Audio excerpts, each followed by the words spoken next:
Let's take a brief tour of a finding aid. Here, we're looking at the finding aid for the George S. McGovern papers. This first screen tells us quite a lot, actually. Here, we see who the creator of the collection is, what the title is. These dates are the dates of the material, so their earliest material in the collection will be from 1939 and the latest from 1984.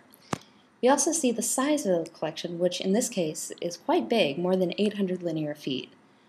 The storage note is really important, particularly if you decide that you want to come here and look at these materials. Requests here will be delivered to Public Policy Papers Mudd Reading Room, and if you click here, you'll see a lot more about how to get here, a map, and a little bit more information about this repository. Let's go back. As you keep looking down, you can see an abstract, which tells you more about what might be in here and whether you want to dig deeper. So, most of the navigation that happens for this finding aid is on the left. In the description tab, there's much more information about here in the scope and content note what you'll find in the collection, and down here in the collection creator biography, what the history of all this is, what sort of facts and historical context you might find. The collection history tells you about how this collection came to the library and what we did with it when we got it here. When you click on Access and Use, you'll find some important information about whether or not you'll have access to this material and whether there are restrictions for you using it. Click on Find More if you decide that this is really interesting and you want to find more that's like it, or that this isn't quite right but there's something similar that you might want to find. We've listed subject terms and topics. So, for instance, if you want to find out about political campaigns, you can click here.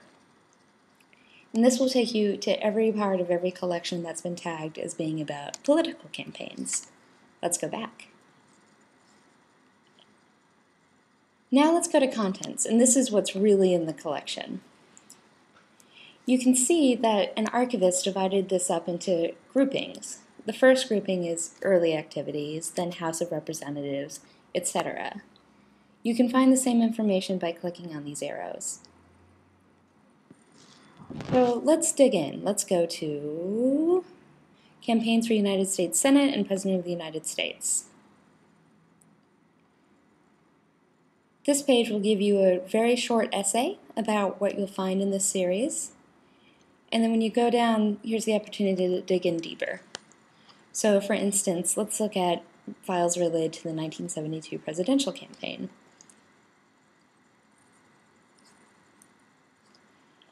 And again, you have this similar extent statement. In this case, it's 79.24 linear feet, which again is quite a lot of material.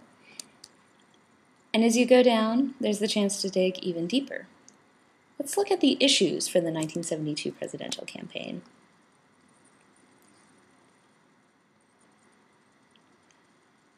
And here, you get quite a bit of information. Let's say that you want to look at this in reverse alphabetical order. By clicking on title twice, you can see it reversed, or clicking on it again, you can see in alphabetical order. You can also put it in chronological order by clicking on the date tab. And there you have earliest date to latest date. So, let's go back to our summary. If for some reason you don't think you'll have online access, or if you want to see the whole huge document all at once, you can always click on this button. That'll give you the downloaded finding aid as a PDF.